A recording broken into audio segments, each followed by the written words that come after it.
أنا عايز أسأل حضراتكم وأدعوكم أن أنتوا تفكروا معايا بصوت عالي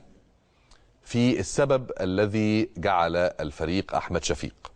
رئيس الوزراء الأسبق ووزير الطيران الأسبق والمرشح الرئاسي الأسبق في مصر والمقيم حاليا في دبي والمختفي منذ فترة عن الأضواء، السبب الذي جعله يقرر الظهور اليوم.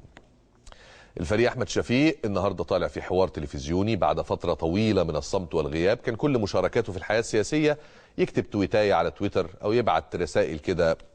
على مستوى التواصل الاجتماعي عبر الإنترنت وخلافه، لكن أول مرة يطلع في وسيلة إعلامية ويتحدث ويقول إن هو هيكشف الكثير من الحقائق ويكشف كثير من الفساد ويكشف الكثير من الأكاذيب وفقا لقوله اللي بيروجها الإخوان والسياسات الخاطئة والجرائم التي ارتكبها وفقا لكلامه أيضا الدكتور محمد مرسي رئيس الجمهورية. أنا هنا مش هناقش مع حضراتكم هو بيقول إيه أو قال إيه، ده هنسيبه في الخبر وفي مناقشة مع ضيوفي،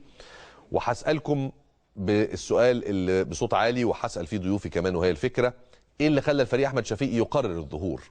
قبل 48 ساعة من يوم الجمعة القادم الموافق 25 يناير الذكرى الثانية لثورة 25 يناير 2011.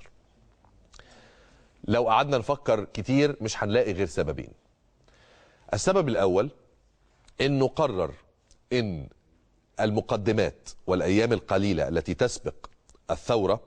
أو ما يطلق عليه الثوار وجبهة الإنقاذ وكذا أنها موجة الغضب الثالثة في ثورة 25 يناير، إن هو دي فرصة لفتح أكاذيب النظام من وجهة نظره،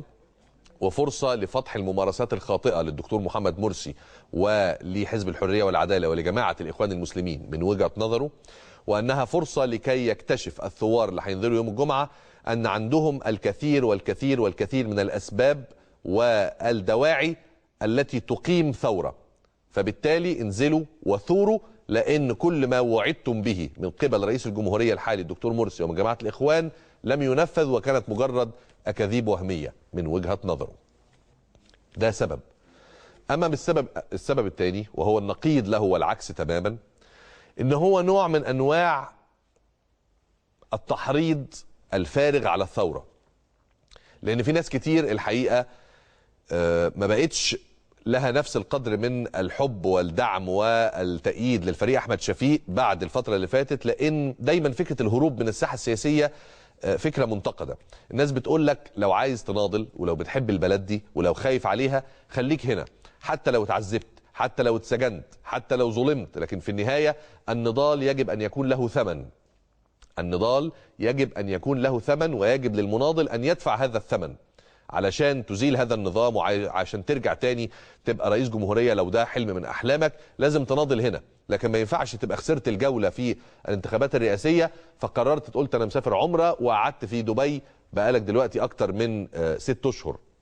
ده مش نضال من وجهة نظر المعارضين طبعا لشفيق، واللي شافوا أنه خسر كتير، فهو حابب بظهوره ده، أنا بفكر معاكم، أنه يرجع الخسارة اللي خسرها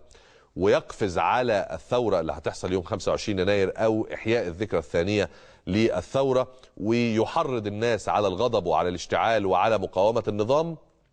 أنا مش عارف، أنا عايز حضراتكم اللي تجاوبوا،